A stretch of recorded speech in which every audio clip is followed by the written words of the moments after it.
WP lady constable main পরীক্ষা, তার জন্য কিরকম প্রিপারেশন নেবো বা কিভাবে কি করবো না করবো একটু যদি বলতে তাহলে ভালো হতো। সকলে কেমন আছো? আশা করছি ভালো আছো এবং সুস্থ আছো। আমিও ভালো আছি।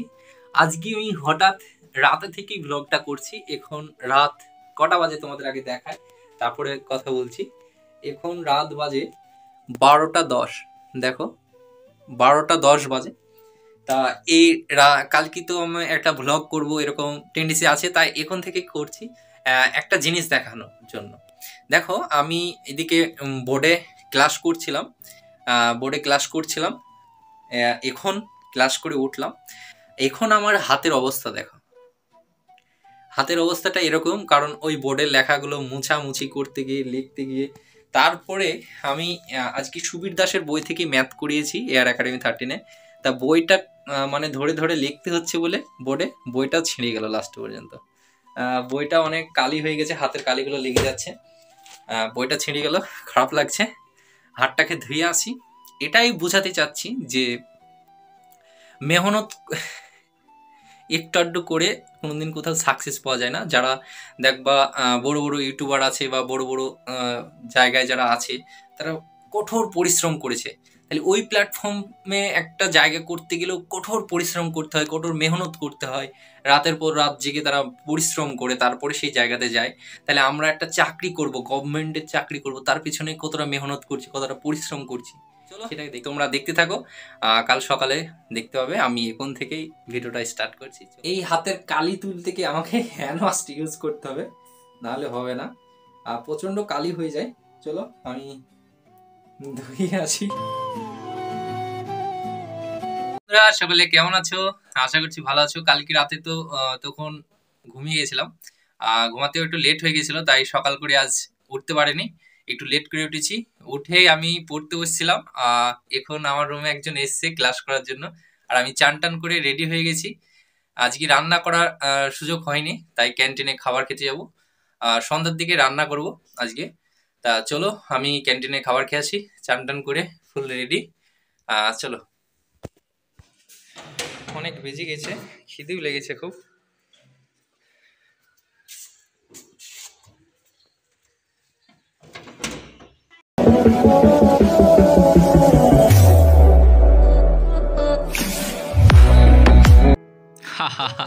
কেমন লাগলো শর্টটা? যাই হোক, আমি ইতে ক্যান্টিনে যাচ্ছি। ক্যান্টিনের রাস্তা এটা। আমার রুম থেকে 2-3টি বিল্ডিং পার করলেই ক্যান্টিন। এই যে যে হলুদ ডান সাইডে যে বিল্ডিংটা দেখা যাচ্ছে, এখানে স্টুডেন্টরাই খায় সবাই। দেখো মেসের সব স্টুডেন্ট।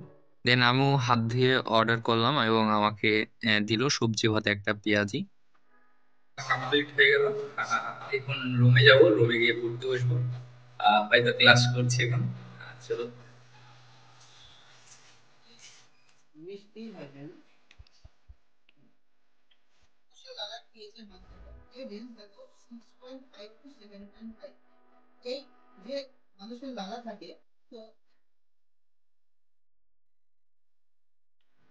তারপরে আমার বন্ধুটা চলে যাওয়ার পর আমি আবার পড়তে বসে গেলাম।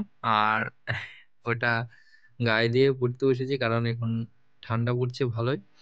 আর আমার ঘরটা একটু বেশি ঠান্ডা করে, কারণ সূর্যের আলো টালো কিছু আসে না। তা আমি ক্লাস করছিলাম। দেন কিছু অঙ্ক প্র্যাকটিস করব আজকে। আহ, পড়তে বসে আমি ঠিক থাকে না যে আমি রুটিন অনুযায়ী এরকম পড়ছি, এখন তা না। এই কটা দিন আমার সারাদিনই মানে পড়া টড়া কিছুই থাকছে না, সারাদিনই ঘরের মধ্যে যখন যেটা সরছে যাচ্ছে সেটা পড়ে নিচ্ছি। যখন যেটাই আটকাচ্ছে সেই জায়গাগুলোকে পড়ে নিচ্ছি। আর ক্লাস দেখছিলাম, আলামিন স্যারের ক্লাস দেখছিলাম। তোমাদেরকে বলবো তোমরা দেখতে পারো, প্লে লিস্টগুলো করা আছে, সেগুলো দেখতে পারো। পড়তে পড়তে এখানে ঘুমিয়ে গেছিলাম। কখন ঘুমিয়ে গেছি বুঝতে পারিনি। মনটা ওই জন্য খারাপ করছে কারণ একে তো রাতে ঘুম হয় না, চোখের নিচগুলো পুরো কিরকম হয়ে গেছে। তারপরে যদি এখন ঘুমায় তাহলে রাতে আর তো ঘুমই আসবে না। তা উঠলাম, উঠে আমি একটু চা খেতে যাব। আর আজকে তো রান্না করিনি, একবারে বাজার করে নিয়ে আসবো ওখান থেকে, গঙ্গার ধারে থেকে।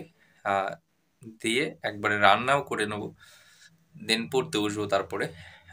চলো তোমরা দেখতে থাকো। আমি রেডি হইনি, দি গঙ্গার ধারে যাবো একটু চা খেয়ে, তারপরে নারায়ণদার চায়ের দোকানে চা খেয়ে বাজার করে চলে আসবো। চলো, আমি আমার বাইক এখন বার করব, এই যে এই গলিতে, আর এখানে আমি থাকি।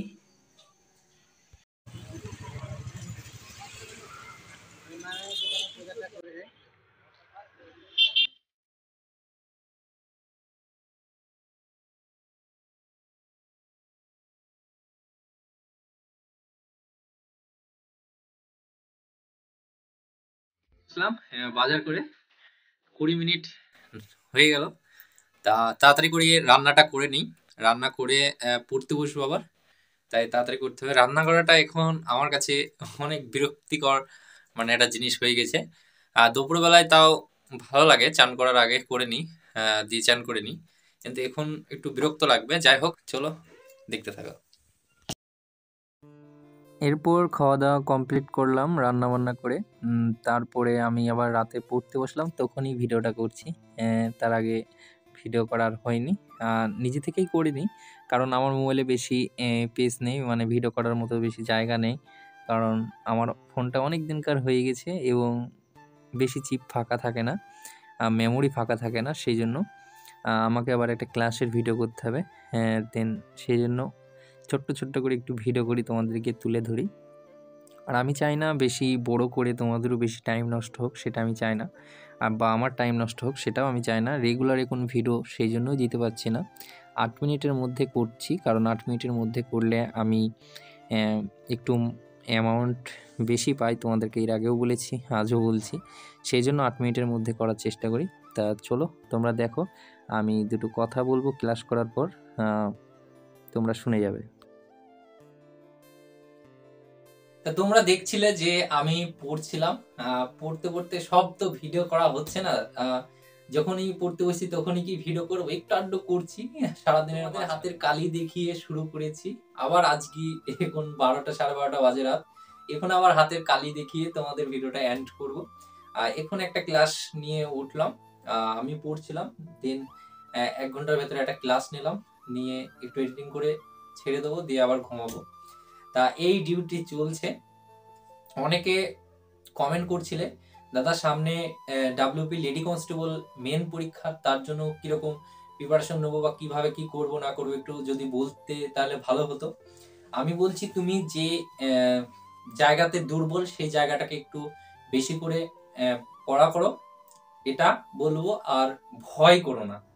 মানে একজন বলছে তো, মানে যে আমার হয়ে যাচ্ছে, আমার খুব টেনশন হচ্ছে, হ্যাঁ হচ্ছে, এই ভয় করবে না।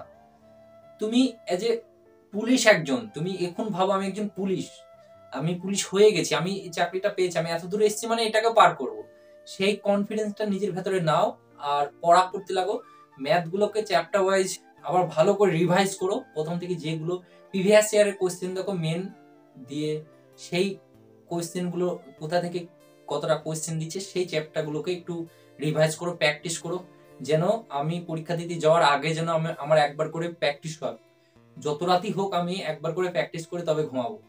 বোঝা গেল? এইটাকে মাথার মধ্যে ঢুকিয়ে নাও, আর অন্যদিকে কোনো দিকে ধ্যান দিও না, আর এই কটা দিন ভালো করে থেকো, যেন কোনো প্রবলেম না হয়, এটাই বলবো। প্রার্থনাও করছি, আমি দোয়া করছি যেন তোমরা ভালো মতো থাকতে পারো, রাস্তাঘাটে বেশি চলাচল করবে না, এখন পড়াশোনাটার প্রতি ফোকাস দিয়ে ঘরের মধ্যেই থাকো। এখনই কোনো দুর্ঘটনা হয়ে গেলে পরীক্ষার আরো প্রবলেম হয়ে যাবে, বা পড়ারও প্রবলেম হয়ে যাবে, সেটা বলবো। টেনশন করবে না, যেগুলো ঘাটতি আছে সেগুলো করো, আর রিভাইজ করো বেশি করে, জিকে জিআই এগুলোকে রিভাইজ করো, আর ম্যাথ যেগুলো দুর্বল সেই চ্যাপ্টারগুলোকে বারবার রিভাইজ করো, এটুকুই বলবো। তুমি এত দূর এসছো মানে তো তুমি কিছু জানো, তাহলে সেইগুলো আরো বেশি বেশি করে রিভাইজ করো, এটুকুই বলবো। টেনশন বেশি করো না। আবার ছেলেদের জানুয়ারির দিকে ভ্যাকান্সি বার হবে বলছে সবাই, দেখি কি হয়। আরপিএফ অনেকদিন ভ্যাকান্সি বার হয়নি, আরপিএফ এর কি খবর জানি না, এগুলো লেগে থাকতে হবে, যেদিনই হোক হবে, হাল ছাড়া যাবে না, কারো কথা অত কান দেওয়া যাবে না।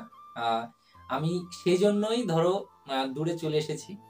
এখানে আমি নিজে টিউশন পড়াচ্ছি, নিজে যেটুকু ইনকাম করছি, নিজের থাকা খাওয়া সবকিছু হয়ে যাচ্ছে। না বাড়ি থেকে নিচ্ছি, না বাড়িতে আমাকে বেশি চাপ দিচ্ছে। আহ, কারণ আমার উপরে আরো দাদারা আছে, তারা হ্যান্ডেল করছে ফ্যামিলি, এবং আমার বাড়ি থেকে যে টাকা নিতে হবে, বাড়ির যে একটা গায়ে লাগছে, সেটাও হচ্ছে না। দেন আমি আমার মতো থাকতে পারছি। এবার আমাকে নিজের কেরিয়ারটা নিজেকে তৈরি করতে হবে। তার জন্য দিন রাত পরিশ্রম করতে হবে সবাইকেই। এবার অনেকে হয়তো বাড়িতে থাকছে, বাড়ির অনেক কাজ করছে, প্লাস বাড়িতে অনেক চাপ, অনেক কষ্টের মধ্যে আছে। আমি জানি এরকম অনেক ছেলে আছে। এমনকি আমিও তো যখন স্কুল লাইফে পড়েছি তখন তো সারাদিন আমি কাজ করেছি প্লাস পড়েছি। হ্যাঁ, আমি ইমন ফ্যামিলি থেকে, আমাদের আগে আমাদের ধানের ব্যবসা ছিল, ধান চালের ব্যবসা ছিল। তখন আমরা তো সব সময় কাজ করতাম। তারপরে আমাদের অনেক গরু ছিল, আমরা ঘাস কেটে এনে তবে স্কুল গিয়েছি আমি। হ্যাঁ, এখনো মনে পড়ে দিনগুলো। এখন তো আমি কাজই করি না, এখন আমার শরীর অনেক ভারী হয়ে গেছে এরকম মনে হয়, আর রান দিতে যাওয়াও হচ্ছে না। হ্যাঁ, তা রানটাও কন্টিনিউ প্র্যাকটিস করতে হবে, না হলে হবে না। রান আশা করছি কোনো প্রবলেম হবে না। দেখি। তা চলো, সবাই ভালো থেকো, সুস্থ থেকো। আহ সেরকম আজকে সারাদিন সেরকম ভিডিও করা হলো না ভালো মতো। তা আবার নেক্সট দিন তোমাদের সাথে নেক্সট ব্লগে দেখা হবে। চলো, টাটা।